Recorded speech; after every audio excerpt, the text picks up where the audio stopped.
Located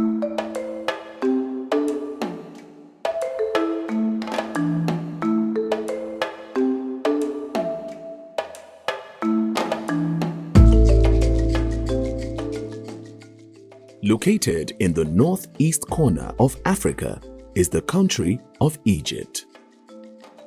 In 30 BCE, the country, known as the Land of the Pharaohs, was invaded by the Roman Empire. Roman culture and the Christian religion spread through the region. Egypt became one of the empire's greatest provinces. It provided Rome with grain, salt and papyrus for paper, and many other products. The port of Alexandria, located on the northern coast of Egypt, became one of the most important trade centers on the Mediterranean Sea. At its height, the Roman Empire controlled much of the Mediterranean region, including the North African territories of present-day Tunisia, the northeast of Algeria, and the coast of Libya. Around 500 CE, the Roman Empire began to decline. By 636 CE, Rome had lost Egypt and many other African territories to the invading Arab armies. Egypt was now governed as part of the series of Arab caliphates, an Islamic type of government that combines political and religious authority. On the African continent lies the Sahara Desert. It takes up almost 25% of Africa.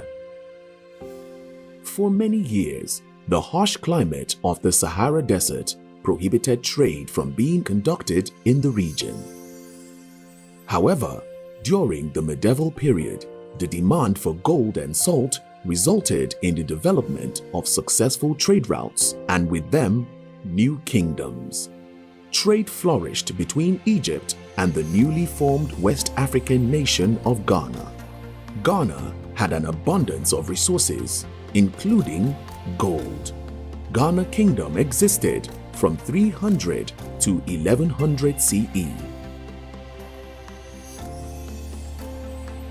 Another kingdom, Kanem Bornu, came to power in what is now modern Chad in the 9th century. Kanem Bornu was an important trading center connecting the sub-Saharan African region with lands around the Mediterranean. It was an essential stop along the trans-Saharan trade route. In Eastern Africa, the empire of Aksum was central to what is present-day Ethiopia. In the 4th century, Ezana, ruler of the Aksumite kingdom, proclaimed Christianity the state religion. By 600 CE, Aksum had become a major economic and cultural power that included much of the Horn of Africa. It was one of the few Christian countries in Africa at the time. The Ethiopian Orthodox Church became an important part of the country's cultural identity. The church was heavily involved in politics and society. During the Middle Ages, Ethiopia was a major merchant hub for the trading of ivory, gold, spices, and enslaved people who were sold to Arabia, Turkey, and other lands around the Red Sea. The 8th century marked a significant period of Islamic expansion into North Africa. Islamist soldiers conquered lands from modern-day Morocco to Egypt, and they unified many of the North African tribes and communities.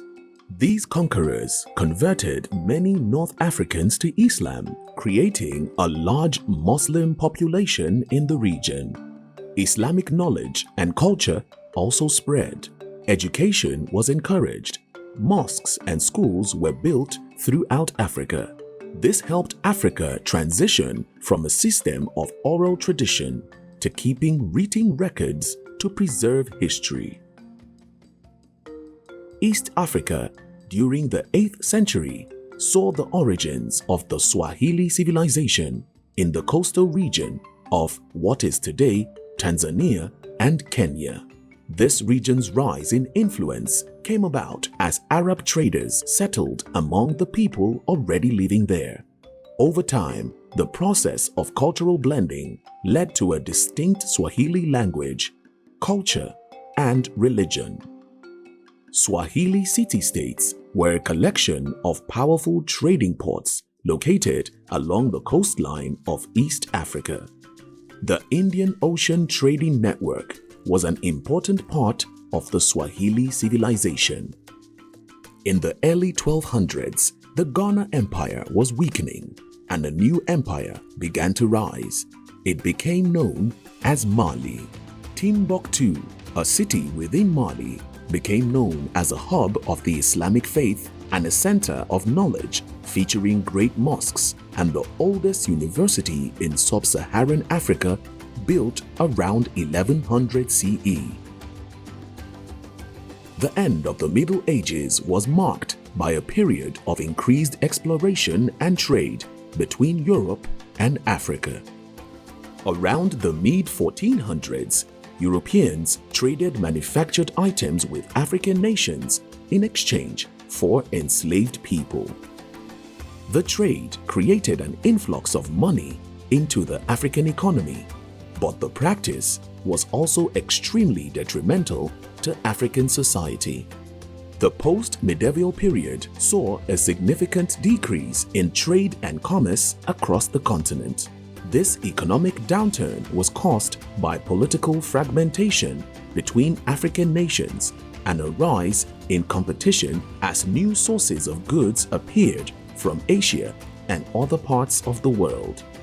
Europeans also began to gain a foothold in Africa through trade, missionary work, and colonization. This had a profound effect on traditional African cultures and forever changed their political structure and religious beliefs.